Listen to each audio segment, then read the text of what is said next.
Buenas, bienvenidos y bienvenidas al curso de pavimentos de concreto hidráulico.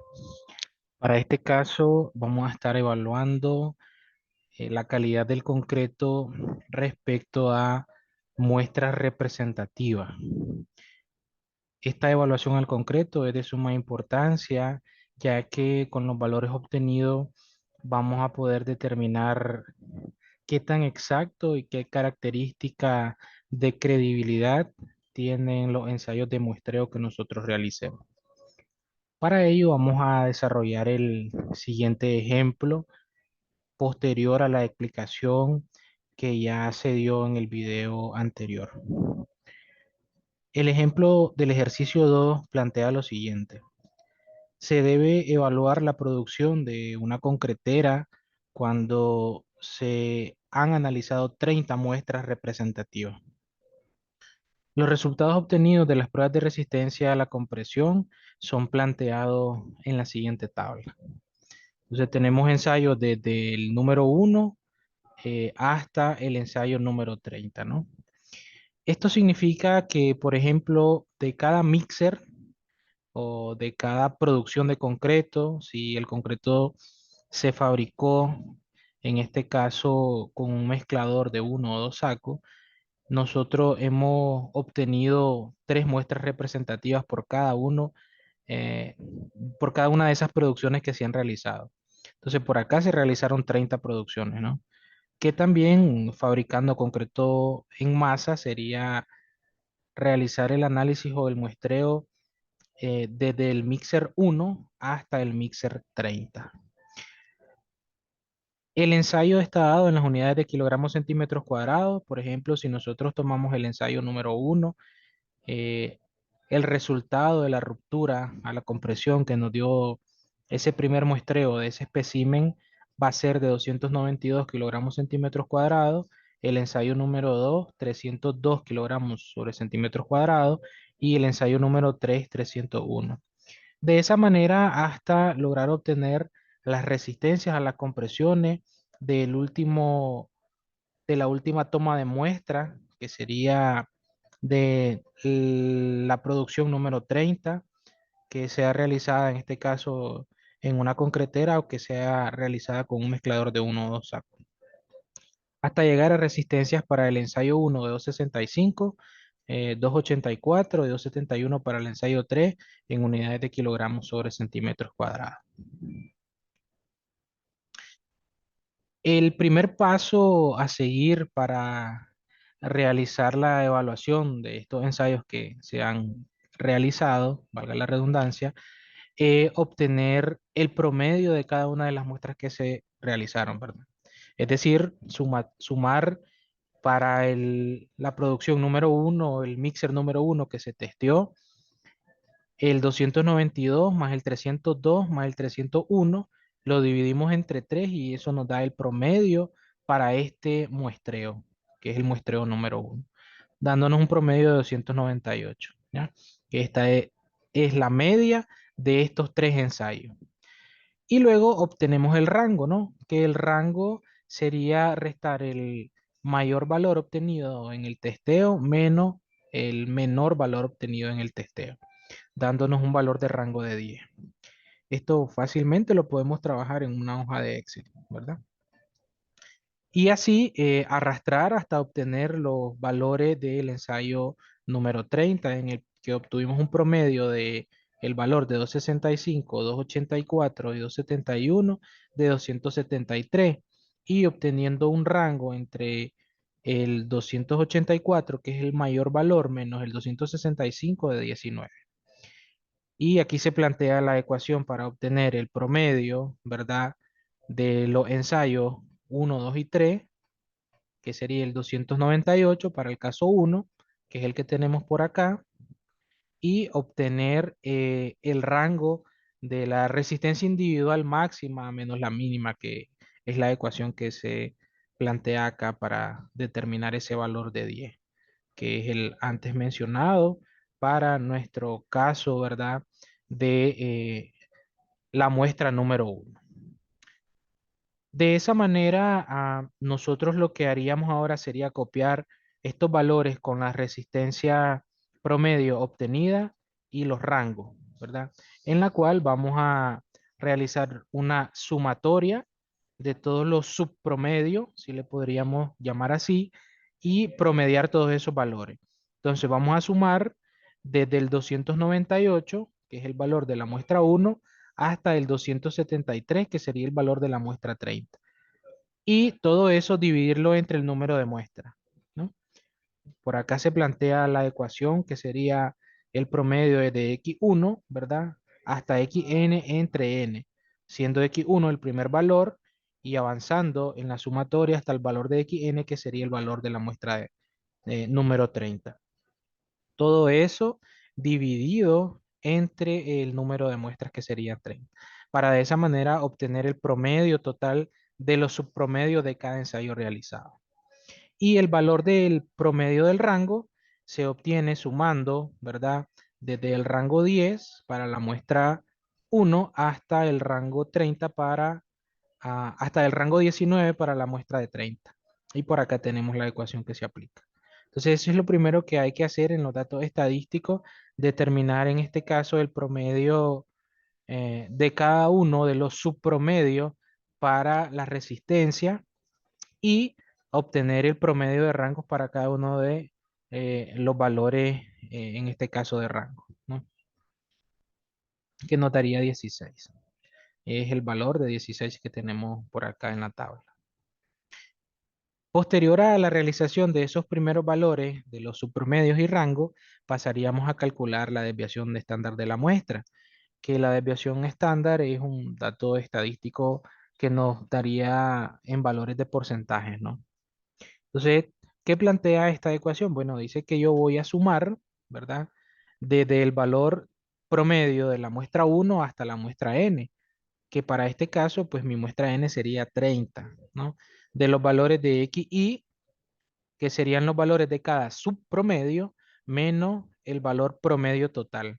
Eso elevado al cuadrado y dividido entre el número de muestras menos 1. Ya especificado por acá, tendríamos que, aplicando la ecuación de desviación estándar, sería la sumatoria de igual 1 hasta n de xi. ¿Quién sería xi? Para mí, xi sería el primer valor de 298, que es el valor de la muestra uno de los subpromedios que tenemos establecidos por ahí, ¿ya? Entonces sería 298. A eso le restaríamos, porque la ecuación dice menos, ¿verdad? El valor del promedio que yo he obtenido de los subpromedios de las muestras. Este 276 va a ser un valor constante en la obtención de estos resultados, porque ya es un valor fijo de los promedios que yo he obtenido de cada uno de estos valores de ensayo. Así sucesivamente voy sumando 276 menos 276, que sería este valor que está acá, 276. Le voy a restar el 276 que está por acá, que es lo que me indica la ecuación de desviación estándar, le elevo al cuadrado y así sigo hasta llegar al valor de la muestra número 30, que si ustedes se fijan por acá, la muestra número 30 tiene un valor de 273. Menos 276, que va a ser mi valor constante, eso lo elevo al cuadrado y lo divido entre el número de muestra, que es n menos 1. Llego a un valor de desviación estándar de 6.9. Ahora, ¿qué representa ese 6.9? Bueno, ese 6.9 representa el porcentaje, ¿verdad?, de los promedios, de la sumatoria del promedio total de cada uno de los ensayos que anteriormente se han obtenido de la ruptura de los especímenes de concreto. Ahora, ¿cómo obtengo este 19.04? El 19.04 se obtiene multiplicando el 6.9% por el valor, ¿verdad?, de promedio total que yo obtengo en todos los ensayos, que son 30 en total. Entonces sería 6.9 entre 100, porque esto está en porcentaje, o 0.069 por 276, lo que me daría un valor de 19.04. Pero fíjense bien que este valor está en kilogramos sobre centímetros cuadrados. Necesito llevarlo a un valor de megapascales, ¿no? Entonces, para llevar ese valor a megapascales, lo que hago es dividirlo entre 10. ¿Por qué necesito este valor en megapascales? Lo que pasa es que las tablas en donde voy a obtener y comparar resultados del testeo que yo he realizado anteriormente están dadas en megapascales. Pero megapascales es una unidad un poco más pequeña, ¿verdad? Para representar el valor de esta otra unidad que estaría en el sistema MKS. Simplemente divido el 19,04 entre 10 y lo llevo a megapascales, que significa elevar el 1,9 por 10 a la 6, ¿no? Newton sobre milímetros cuadrados, que esto representándolo de otra manera quedaría como 1,9 por 10, ¿verdad? Elevado 1,9 por 10 elevado a la 6. Pero la unidad sería Newton, ¿verdad? Sobre milímetros al cuadrado. Eso es lo que tendríamos por ahí. Newton sobre milímetro al cuadrado, ¿no? Um,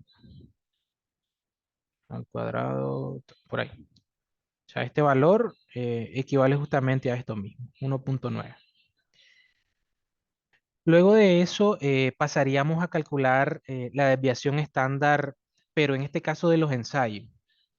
Entonces, para calcular la desviación estándar de los ensayos, vamos a utilizar la siguiente ecuación, donde me dice que el valor de S sub 1 va a ser igual a 1 sobre D minúscula sub 2 por el promedio de los rangos, que sería el promedio de los rangos. El valor de D sub 2 será tomado de la siguiente tabla. Entonces, ¿qué valor voy a tomar de D sub 2 para obtener la desviación estándar de los ensayos? Porque el rango, el promedio de rango ya lo tengo, ¿no? Que el promedio de rangos en este caso, calculado acá, sería 16, que es la sumatoria de todos los rangos dividido entre el número de unidades que yo tenga, en ese caso en el ensayo. Entonces, hay una especificación que me plantea dos cosas.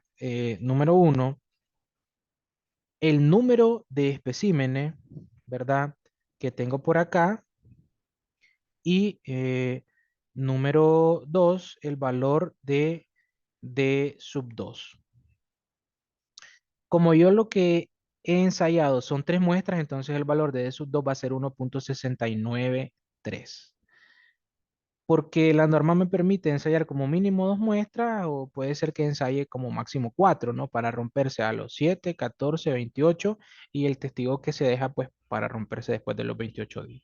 Lo que yo tengo por acá ensayado son únicamente tres muestras, entonces el valor de D sub 2 equivaldría a 1,693. Y de esa manera calculo S sub 1, ¿no? La desviación estándar de los ensayos, 1 sobre 1,693, que ya lo he obtenido de la tablita porque son tres muestras, ¿no? Tres ensayos, los que yo he realizado de la producción o del mixer número uno, si le podríamos llamar así. El valor obtenido lo multiplico por el promedio del rango, que está acá en la ecuación, y me daría un valor de 9,45, ¿verdad? Redondeado el valor de la décima. Obtenido eso, ahora vamos a calcular el coeficiente de variación de las muestras. Entonces, para este cálculo, la ecuación que utilizamos, la nomenclatura que utilizamos es V mayúscula, que el coeficiente de variación de muestras va a ser igual a S corregido entre el promedio, en este caso, de las resistencias que yo he obtenido antes, multiplicado por 100. Entonces, aplicando esta ecuación, sería S corregido, que es 6,9 entre 276, que el 6,9 es el valor que tenemos por acá, ¿verdad? Y el 276 es el valor de los promedios, dándome eso un valor de 2,5%. Ahora, ¿por qué aquí en la ecuación no dice S, que es la desviación estándar, sino que dice S corregido? Bueno, resulta que, ¿verdad? Para ensayos donde tenemos más de 30 muestras o de 30 testeos, ¿no? Está la tablita 9.10, donde nos habla del factor de corrección para la desviación estándar cuando se dispone de menos de 30 ensayos o de menos de 30 testeos, ¿verdad? Entonces por acá me dice el número de ensayos, menos de 15, que utilicemos la tabla 9.11. Y cuando son ensayos de 15, el factor va a valer 1.16. Cuando son 20 testeos, el factor es 1.08. Pero en este caso, como nosotros tenemos 30 o más muestras, nuestro factor de corrección va a valer 1. Y al multiplicar el valor de la desviación estándar por el factor de corrección, que es 1, porque son 30 muestras o más, ¿no? Que es lo que plantea el ejercicio, ¿verdad? 30 muestras o más es 1. Entonces, nuestro valor del S corregido quedaría igual y no se alteraría, ¿no? Porque 6.9 por 1 es 6.9. Y de esa manera calculamos el coeficiente de variación de muestra. Ya finalizando, o podríamos nosotros obtener el coeficiente de variación de ensayo, porque una cosa es de las muestras que nosotros hemos obtenido y otra cosa es de la variación de ensayo. Entonces, para el cálculo del coeficiente de variación de ensayo, dice que la nomenclatura a utilizar sería V sub 1, en la cual va a ser igual al valor de S sub 1 ya calculado anteriormente, entre el promedio de la resistencia a la compresión de esos ensayos multiplicado por 100. S sub 1 nos dio 9.4, ¿verdad? 9.45, que lo tenemos por acá, 9.45, y el valor de los promedios de esas sumatorias de cada una de esas muestras para los tres ensayos nos dio el valor de 276, que es el valor que hemos estado calculando anteriormente, ¿verdad?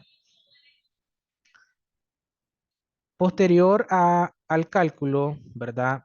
Del coeficiente de variación de ensayos que nos daría 3.4%, pasaríamos a rellenar la siguiente tabla en la cual ya nosotros colocamos los promedios, que es lo que anteriormente hemos obtenido, los promedios de cada muestra, por ejemplo, para la muestra 1, el ensayo que se realizó y el rango, que ya se explicó cómo se realiza el cálculo. Y luego podemos agregar otra columna en donde tengamos los valores de los promedios menos el promedio total elevado al cuadrado, que esta ecuación es donde se aplica la desviación estándar que nosotros obtenemos. Rellenamos esa tabla hasta la muestra 30, donde obtenemos el promedio de la resistencia, ¿verdad? La desviación estándar, que la podemos colocar por acá, tanto para resistencia como para rango, y el coeficiente de variación. ¿Qué concluimos? Bueno, finalmente nosotros lo que hacemos es comparar los resultados obtenidos en las tablas estándares para el control de calidad del concreto. Esto está en el ACI 214R-11, propiamente en la tabla 4.3. Ahí nosotros observamos que la desviación estándar es de 6.9%. Eso equivale a los 1.9 megapascales, ¿verdad? Para la construcción general es excelente. ¿Por qué decimos que es excelente? Porque, bueno, el valor que nosotros obtuvimos, ¿verdad? De desviación estándar para esa resistencia de 276 promedio es 1.9 megapascales.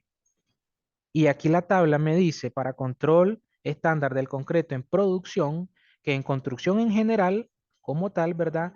El valor para que sea excelente tiene que ser menor que 2.8.